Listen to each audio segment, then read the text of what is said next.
Labdien! Es esmu sagatavojusi prezentāciju tieši par bērndārza siltināšanas projektiem, kas šobrīd norisinās gan Ogres pilsētā, gan arī Madlienas pagastā klimata pārmaiņu finanšu instrumenta konkursa ietveros. Sākumā es esmu sagatavojusi informāciju par projektu konkursu kā tādu, kā tad mēs vispār nonācām līdz bērndārza siltināšanai.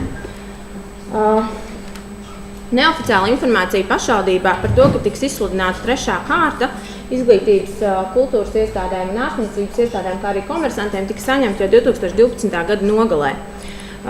Un tika plānots, ka šos visus darbus mēs varēsim īstenot jau 13. gada vasaras sezonā, īstajā būvniecības sezonā. Taču tas viss pavērtās pavisam citādāk, kā bija plānots.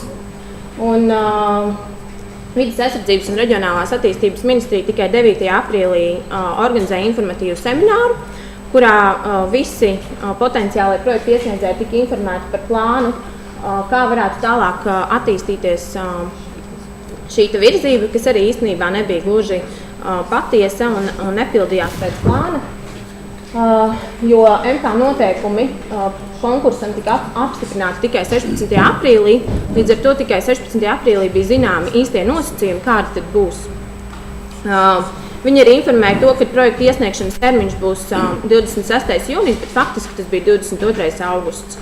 30. oktobrī mēs saņēmām informāciju, tātad lēmumu par to, ka šie projekti ir apstiprināti, uz ko mēs arī tālāk reaģējām, izsūtot informatīvas vēstules gan Vides aizsardzības reģionālajai ministrijai, gan pašvaldību savienībai, kas pārstāv pašvaldības, gan arī ekonomikas ministrijai, kas ir atbildīga par būvniecības nozari, jo uztraucāmies par to, ka nebija īsti skaidrs, kādi būs laika apstākļi un kā šos projektus varēs īstenot ne būvniecības sezonā.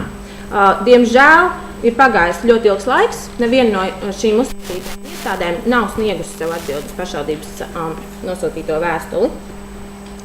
Tā kā pašvaldība bija arī jau pirms tam laicīgi sagatavojusies, nezinot apstākļus, kādi būs un bija izsludināti konkursi par būvdarbu veikšanu iestādēs, tad janvārī mēs jau noslēdzām līgumus un janvāra beigās tika izsniegtas būvniecības atļaujas būvdarbu veikšanai.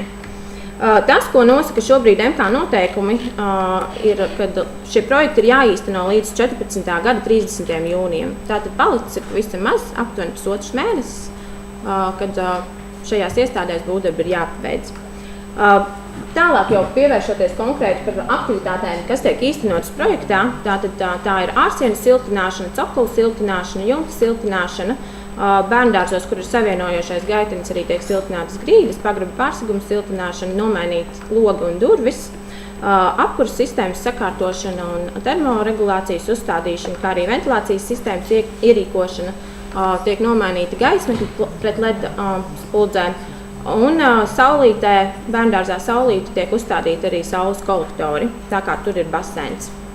Ja mēs konkrēti jau skatāmies pa iestādēm, tad tā kā bērnus nav iespējams izvietot citur un būvdarbi notiek ne vasaras mēnešos, tad Cīrulītī, Dzīpariņā, Strautiņā un Zelta Sietiņā ir atrasts risinājums, kad būvdarbi tiek dalīti 4 etapos, tātad pa blokiem. Ja jūs iedomājaties H burtu, tad katra no šīm sadaļām ir sadalīta četrās daļās. Šobrīd ir uzsākti fasādes siltināšanas darbi, iekšdarbi ir pabeigti 2 blokos un šobrīd norisinās 3. blokā.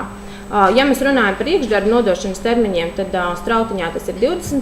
maijs, Dzīpariņā 23., Cīrulītī 26. un Zelta Sietiņā 28. maijs.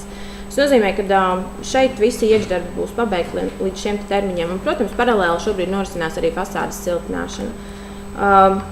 Jūnijas ir mēnesis, kad bērndārs būs tukši, jo ir brīvlaiks.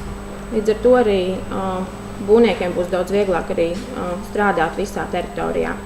Ja mēs runājam par saulīti, tad saulītē ir pavisam citādāka situācija, jo būvdarbi nav sadalīti 4 daļās, bet gan 2, dalot pa korpusiem, tātad šo te H burtu uz pusēm. 11. aprīlī tika pieņemti iekšdarbi 1. korpusam un šobrīd norisinās darbi jau 2. korpusā. Un, protams, ir uzsākti arī fasādes siltināšanas darbi. Bērndārzā Taurnītis, kas atrodas Madlienā, būvdarbi ir sadalīti 3 etapos, tātad dalot vienu korpusu un pēc tam sadalot pa 2 blokiem. Šobrīd darbi ir pabeigti vienā korpusā un norisinās vienā no blokiem, un šeit šie darbi ir jāpabeidz līdz 22. maijam. Un, protams, arī ir uzsākti jau fasādes siltināšanas darbi. Visas šīs bildes, kas ir prezentācijā, tātad ir jau reāli no objektiem, kas tiek siltināti. Ja mēs runājam par problēmu jautājumiem, ar ko šobrīd nākas saskarties, tad, protams, kad vislielākais uztraukums ir par to, ka atlikušais darba apjoms ir jāizpild salīdzinoši īsā laika periodā, kas ir 30. jūnijas. Mēs no savas puses esam darījuši visu, informējuši gan būvnieks būvniecības, gan arī izsūtījuši oficiālas vēstules ar brīdinājumiem, jo atkāpšanās nekādā ziņā nevar būt no šī termiņa, jo to nosaka MK noteikumi, kā arī būvnieki bija informēti par šo jau iepirkuma procedūrā, kad būvdarbi ir jārealizē 5 mēnešos, un termiņa pagarinājums nav iespējams. Šobrīd neesam saņēmuši arī uz pašvaldību nekādas oficiālas vēstules no būvniekiem par to, ka varētu būt nobīdes no šī termiņa. Ja mēs runājam vēl par citiem problēmu jautājumiem, kas ir būvdarbu procesā atklājušies, tad Saulītē tā ir baseina sienas stiprināšana. Par to ir arī sagatavots, manuprāt, lēmuma projekts par papildus finansējumu piešķiršanu. Tad Bērndārzā Taurinītis tie ir gruntsūdeņi, jo nav iespējas viņus novadīt. Un Bērndārzā Dzīperiņš, tā ir lietas ūdens kanalizācija, jo Dzīperiņa ēka atrodas kā bedrē un apkārt veidojas baseins. Arī šis jautājums būtu jārisina, bet jau ārpus šī siltināšanas projekta. Ja mēs runājam vispārīgi, tad telpu kosmētiskais stāvoklis katrā pirmskolas izglītības iestādē, protams, ir atšķirīgs. Taču būtu nepieciešams veikt arī iekštelpu kosmētiskos remontus, īpaši tur, kur tas nav veikts jau no 90. gadu sākuma tajās grupiņās. Šeit ir nelielas ieskats, kā izskatīsies Cīrulītes fasāde, Saulīta fasāde un Taurinītis. No manas puses tas šobrīd ir viss. Vai ir kādi jautājumi?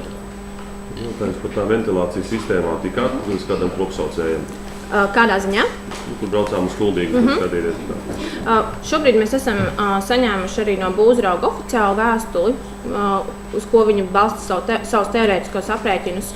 Un šodien no rīta man projekta autors iesniedz jau veselas sistēmas aprēķinus, un es neredzu problēmas, ka tur varētu būt ar gaisa apmaiņu. Jo vēdināšanas agregāti tiek ierīkoti katrā grupiņā. Tātad bērndārzs apkalpo nevis vienu sistēmu, visu bērndārzu, bet šīs tad vairākas sistēmas. Līdz ar to gaisa apmaiņai vajadzētu būt viss kārtībā. Kuldīgā bijām, apskatījām Pelču vidusskolu, kur tieši šādas iekārtas, kādas tiek uzstādītas bērndārzos, ir uzstādītas. Sūdzības nebija. Par tiem termiņiem neizdevās pagarinājumi? Nē, šobrīd nekāds pagarinājums nav piešķirts. Bet, ja mēs skatāmies šobrīd, varbūt tas pat ir labi, jo mēs saulēcīgi varēsim pabeigt objektu un varbūt ievilkt savu plusiņu. Man jautājums bija minēts 3 jautājumi, kas ir tur vietas ūdeni kanalizācijas novadīšana, baseina plājas un vēl viens tur bija. Vai tie visi paliek ārpus šīs siltināšanas, energoefektivitātes programmas, ja jūs tikai vienu pieminējāt? Saulītē baseina konstrukcijas tiek stiprinātas, savilktas tātad, jo šos darbus nevar pēc tam tad veikt, ja sienas nav. Tas ir iekļauts šajā grafikā, un vēl tās 2 paliek, 1 paliek ārpus. Lietas ūdens kanalizācija šobrīd netiek plānot risināt, kas ir Dzīperiņā un Taurinītī. Taurinītī arī, kas paliek ārpus projekta. Paliek ārpus projekta. Paldies. Gala nodošanas termiņi visiem bērndārziem kādi? Jāskatās katrs dārziņš atsevišķi. Manuprāt, Cīrulītim bija līdz jāņem, tas ir 21. Aptuveni pēdējā nedēļa. Viņiem katram ir atsevišķs termiņš. Atšķirīgs. Ka vasarā visus viņus pabeigšu. Jā. Viņus ir jāpabeidz. Līdz 30. jūnijam ir jāīsteno projekts. Vai ir vēl kādi jautājumi? Paldies. Paldies.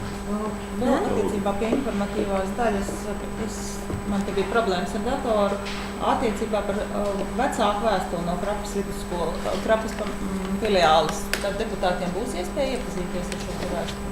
Tas ir redzams. Viņa ir redzama šobrīd. Nu kā, es atrodu Andra Bērziņa vēstuli. Bet tur ir pielikumā arī tā vecāku vēstule. Labi, es mēģināšu šoreiz.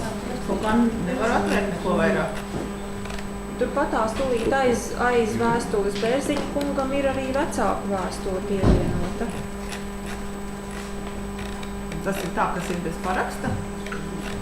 Jā, viņa ir bez parakstiem. Tā arī šeit viņa domē ir iesniegta bez parakstiem. Man būs kāds dators, tad palīdzēt puikas, kur to. Paldies, viņa man nepalīdzēja. Viņš bija robežās. Ar Gambiju, jā.